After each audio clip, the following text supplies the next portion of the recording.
love being here. You are good luck for me.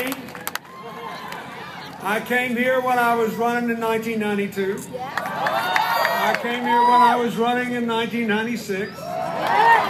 We had a big rally here in 96, and I became the first Democratic candidate since Harry Truman to carry Arizona.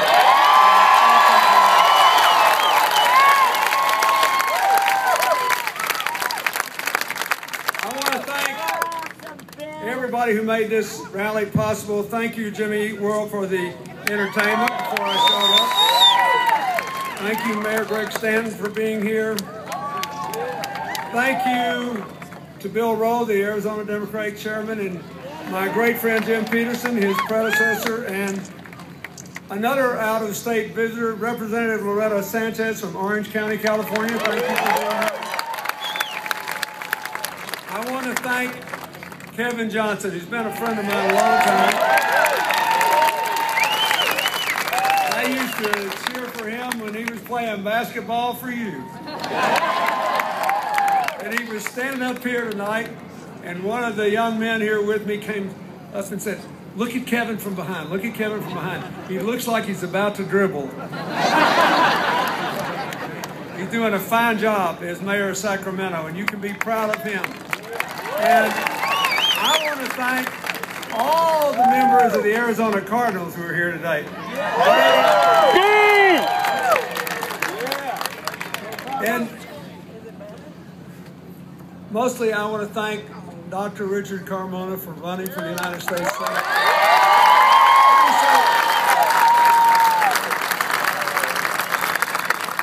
I can't think of a person in America, without regard to party, who is more needed at this moment in our history in the U.S. Senate, by virtue of his biography, which you just heard, by virtue of his record, by virtue of his philosophy.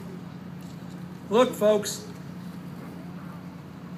I think the Democrats should have a good claim on this collection, and I made my case for that in Charlotte.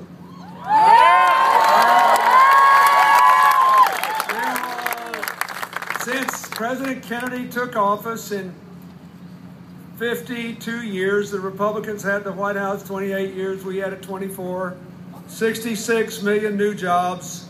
What's the score? Democrats 42, Republicans 24. But the most important thing is I watched that debt clock running up at the Republican convention.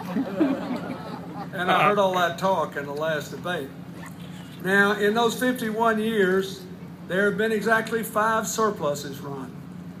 What's the score? Democrats 5, Republicans 0.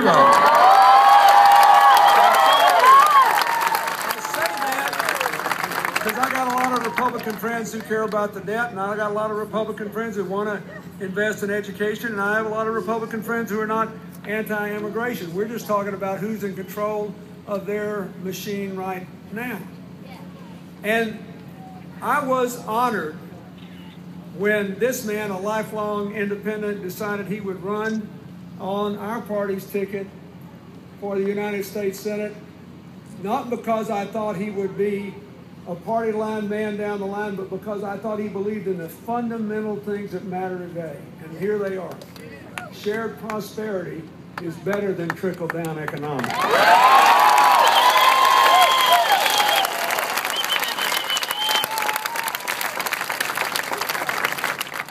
A philosophy that says we're all in this together, that's what the GI Bill was all about, is better than you're on your own.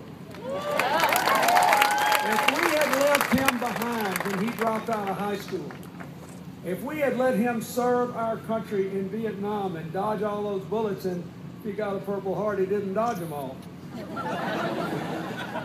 and let him come home to nothing, this would be a poorer country.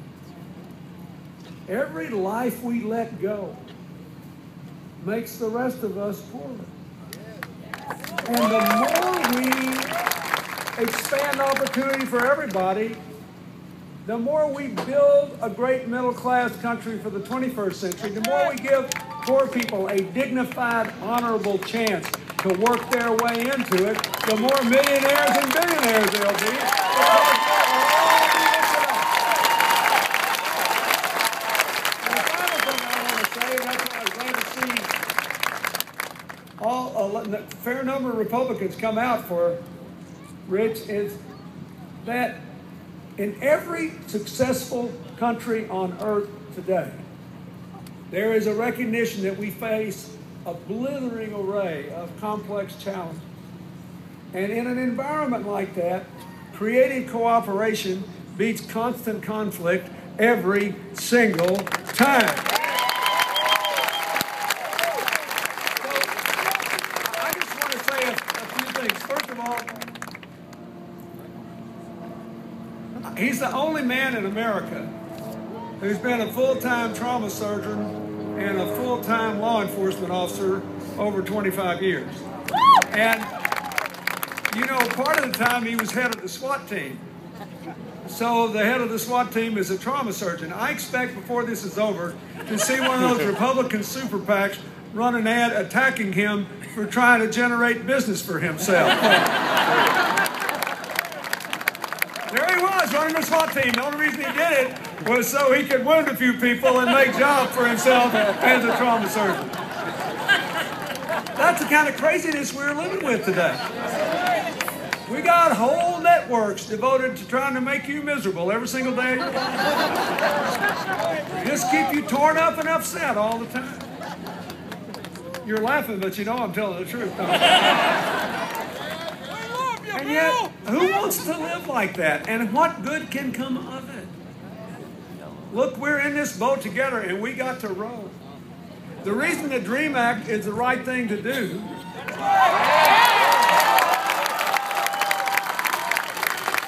is an answer with two parts. Yeah, there are a lot of Richard Carmonas out there today, and they all deserve their chance at their dreams. But second reason is this is a big, complicated world. And one of America's great advantages is that we got somebody here from everywhere. And because of the immigrants, we are younger than Europe. We are younger than Japan. And believe it or not, within 20 years, we'll be younger than China. And I'm telling you something, folks. Having lost it, I can tell you, youth matters.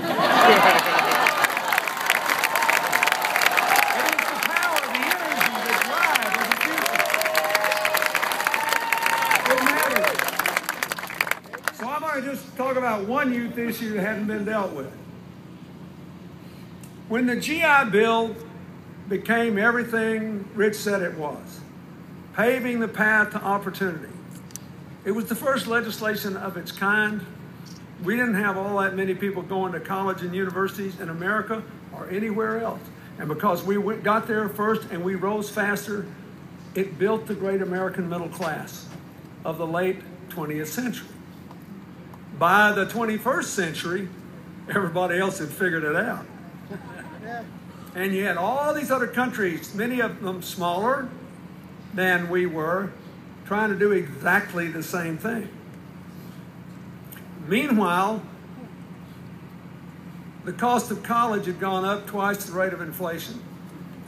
All over the country, state legislators were cutting back on the money they were sending to colleges. I'm not talking about just since the financial crash.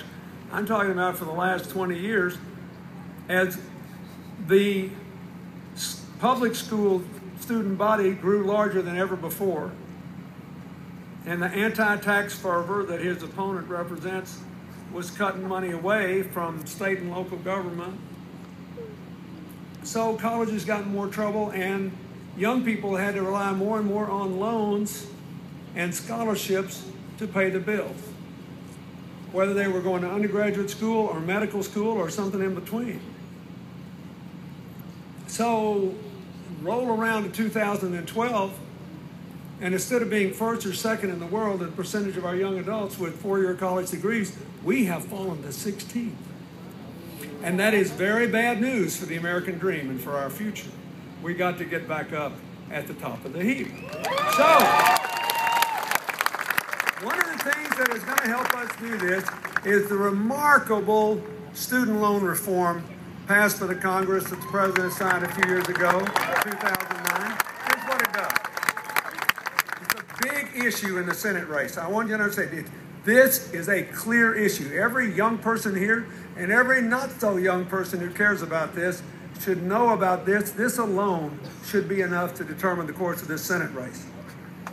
Used to be the federal student loan program was essentially a guarantee by the federal government of banks loaning money to students. When I was president, we started making that optional, and we gave colleges a chance to essentially certify the students they had for the federal student loan program.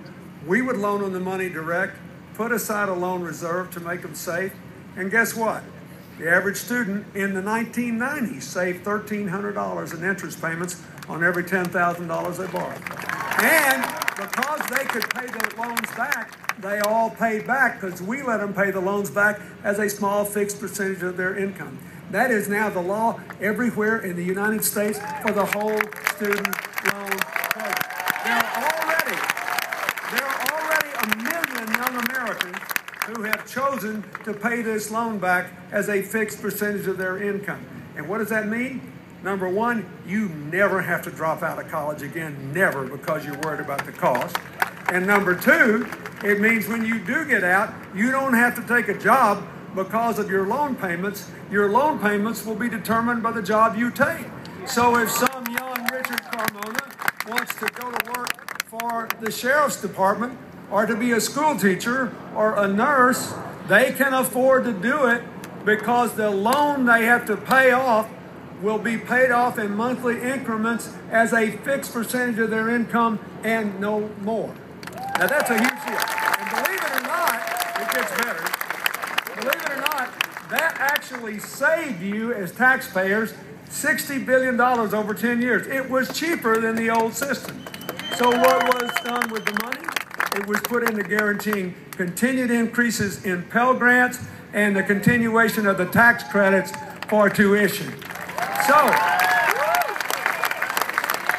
a big part of the so-called Ryan budget and the commitment of Governor Romney is to, well, I'm telling you, I couldn't make this up. These people are concerned about the debt.